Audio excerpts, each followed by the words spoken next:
आप सब। So this is day 17 of our UPSC CSE mains PYQ series. We are covering topics of agriculture under GS3 paper. Yesterday we have covered food processing sector, और उससे related जो भी syllabus में topic दे रखे थे हमने कल डिस्कस कर लेते हैं. और हमारा आज का टॉपिक है सप्लाई चेन मैनेजमेंट. ये बेसिकली उसी का एक सब पार्ट है, बट चूँकि कल वाला डिस्कशन लंबा हो जाता तो मैंने इनको अलग से मैं इनको अलग से डिस्कस कर रही हूँ.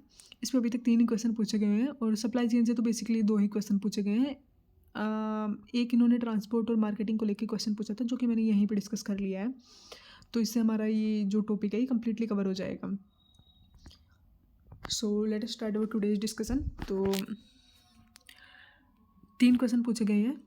जो रिसेंट वन है वो इसी साल का है कि हमें जो एलेबरेट करना है scope and significance of supply chain management of agricultural commodities in India. हमें इसका स्कोप और सिग्निफिकेंस बताना है. दूसरा है what are the main constraints in transport and marketing of agricultural produce in India. ये 10 मार्क्स का क्वेश्चन है जो कि 2020 में आया था. थर्ड है कि जो रोल बताना है हमें सुपर मार्केट्स का सप्लाई चेन मैनेजमेंट में of fruit vegetable fruit and food item, और कैसे वो एलिमिनेट कर देते हैं नंबर ऑफ इंटरमीडिएरीज को. ये 10 मार्क्स का क्वेश्चन जो कि 2018 में पूछा गया था. तो सबसे पहले हम फर्स्ट वाला क्वेश्चन डिस्कस करते हैं, जो कि इसके स्कोप और सिग्निफिकेंस की बात कर रहा था. तो स्कोप क्या है सप्लाई चेन मैनेजमेंट का. सबसे पहले तो ये इंश्योर करता है कि timely availability of quality seeds, fertilizers, pesticide और मशीनरी का, जिससे कि हमारी प्रोडक्टिविटी एनहेंस होती है. दूसरा है ये प्रोडक्शन और हार्वेस्ट ऑप्टिमाइजेशन में हेल्प करता है. जिससे कैसे करता है, क्योंकि ये यूटिलाइज कर रहा है टेक्नोलॉजीज लाइक IoT, AI और प्रिसीजन फार्मिंग एक्सेट्रा को. थर्ड है पोस्ट हार्वेस्ट मैनेजमेंट में हेल्प करता है द फार्म गेट, जिससे कि जो क्वालिटी है वो प्रिजर्व रहती है और जो लॉस है वो कम हो जाता है. नेक्स्ट है जो कोल्ड स्टोरेज और वेयर हाउसिंग है वो वेस्टेज को कम करते हैं. इंडिया के अंदर हर साल अप्रोक्स 90,000 करोड़ का जो प्रोड्यूस है वो वेस्ट हो जाता है ड्यू टू पुअर इंफ्रास्ट्रक्चर. तो सप्लाई चेन मैनेजमेंट का एक बहुत बड़ा रोल है कि इससे हमारा वेस्टेज कम होगा. और लास्ट है कि इंटीग्रेटेड स्पोर्ट और लॉजिस्टिक्स जो है उसकी हेल्प ली जाती है, जिसमें रेफ्रिजरेटेड व्हीकल्स वो इंश्योर करते हैं कि सेफ़ और टाइमली मूवमेंट हो उसके जो भी हमारा प्रोड्यूस है उसका. तो ये कुछ स्कोप थे सप्लाई चेन मैनेजमेंट के. अभी बात कर रहे हैं कि क्या सिग्निफिकेंस है एग्रीकल्चरल सप्लाई चेन मैनेजमेंट का इंडिया के अंदर. तो ये रिड्यूस करता है फूड वेस्टेज को. दूसरा ये फार्मर्स की इनकम को इम्प्रूव कर रहा है, क्योंकि इंटरमीडिएरीज को मिनिमाइज कर रहा है और एश्योर करता है कि फार्मर्स जो है उनको बेटर प्राइस मिले. थर्ड है कि स्टेबल सप्लाई चेन जो है वो गारंटी करती है कि अफोर्डेबल स्टेपल मिले और सबको प्रॉपर न्यूट्रिशन मिले. फोर्थ है प्रोवाइड करता है कंसिस्टेंट रॉ मटेरियल, जिससे कि जॉब और वैल्यू एडिशन जो है उनको बढ़ावा मिलता है. और लास्ट है कि ये एनहेंस करता है एक्सपोर्ट कॉम्पिटिटिवनेस को, क्योंकि ट्रेसेबल सप्लाई चेन है जिससे कि ग्लोबल नॉर्म्स जो है वो मीट होते हैं और हमारा जो एक्सपोर्ट है वो बूस्ट होता है. तो ये कुछ सिग्निफिकेंस थे सप्लाई चेन मैनेजमेंट के. अब हम बात करते हैं कि सेकंड क्वेश्चन पे आते हैं. यहाँ पे बात कर रहा था कि क्या कंस्ट्रेंट है ट्रांसपोर्ट और मार्केटिंग में. तो हम ट्रांसपोर्ट पे बात करेंगे और मार्केटिंग में बात करेंगे. तो क्या कंस्ट्रेंट है इन ट्रांसपोर्ट ऑफ एग्रीकल्चरल प्रोड्यूस. तो ट्रांसपोर्ट का तो ये आप सभी को पता है कि जो रूरल रोड कनेक्टिविटी है वो प्रॉपर नहीं है. इंडिया के अंदर बहुत सारे विलेजेस में अभी भी ऑल वेदर रोड्स जो हैं वो नहीं है. दूसरा है इन सफिशेंट कोल्ड चेन इंफ्रास्ट्रक्चर है कि केवल 15% जो परिचेबल है वो मूव कर पाता है थ्रू रेफ्रिजरेटेड ट्रांसपोर्ट, जो कि बहुत ही कम है.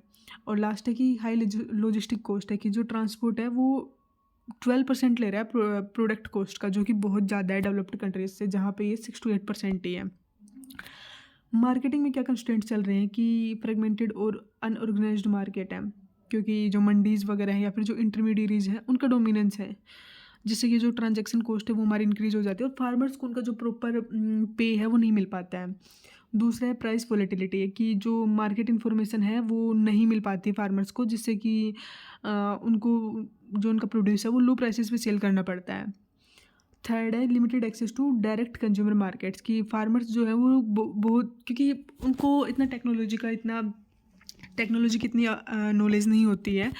तो जो गवर्नमेंट ने जो भी ऑनलाइन जो भी प्लेटफॉर्म्स इनके लिए प्रोवाइड किया है वो इनको इफेक्टिवली यूज़ नहीं कर पाते, जिससे क्या होता है कि वो रियरली एक्सेस करते हैं ई कॉमर्स प्लेटफॉर्म को. तो फिर वो डायरेक्टली जो कंज्यूमर मार्केट है उससे एक्सेस नहीं कर पाते और फिर उनको उनका जो प्रोड्यूस है उसका रियल जो एक्चुअल जो उसका प्राइस मिलना चाहिए वो नहीं मिल पाता है और उनको उनका जो प्रोडक्ट है वो कम दाम में बेचना पड़ता है। अब गवर्नमेंट क्या कर सकती है? सबसे पहले तो अब हम इसका सॉल्यूशन जो यहीं से दे सकते हैं कि रोड खराब थे, आप अच्छे रोड बनवाइए। दूसरा था कि कोल्ड चेन इंफ्रास्ट्रक्चर इनसफिशिएंट है, तो वो आप इसको इम्प्रूव कीजिए। लॉजिस्टिक की जो कॉस्ट है उसको आप सही करिए और जो इंटरमीडिएरीज हैं उनको कम कीजिए। प्रमोट कीजिए उनकी जगह फार्मर प्रोड्यूसर ऑर्गेनाइजेशन को, जो कि फैसिलिटेट करें कलेक्टिव मार्केटिंग और बार्गेनिंग पावर को। आप इम्प्लीमेंट कीजिए डिजिटल मार्केट प्लेटफॉर्म, जैसे कि हमारा ई नेशनल एग्रीकल्चर मार्केट हो गया या फिर वन नेशन डिजिटल मार्केट हो गया, और इंटीग्रेशन फॉर प्राइस ट्रांसपेरेंसी। और एनकरेज कीजिए आप कॉन्ट्रैक्ट फार्मिंग को, जिससे कि जो प्राइसेज है वो सिक्योर रहे और जो फार्मर्स की जो डिमांड है वो एश्योर हो उसके।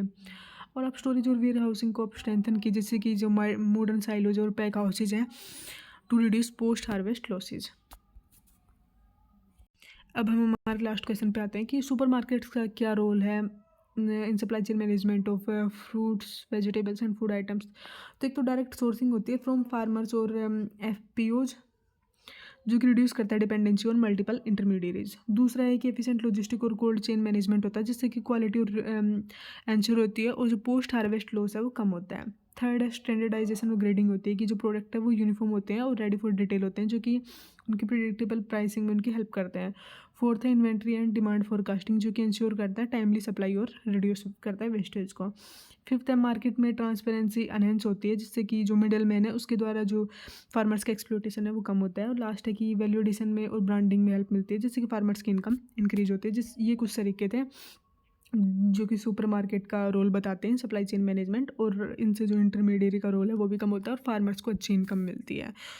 तो हमने ये तीनों क्वेश्चन डिस्कस कर लिए हैं। ये टॉपिक छोटा ही था, मैं इस वीडियो को यहीं पे एंड कर रही हूँ। अगर आप लोगों को कोई भी इनपुट देना है तो वो आप कमेंट बॉक्स में दे सकते हो, हम उसको नेक्स्ट वीडियो में डिस्कस कर लेंगे। अभी इसमें हमारा एक लास्ट टॉपिक रह गया है, वो हम नेक्स्ट वीडियो में डिस्कस करेंगे। Thank you so much.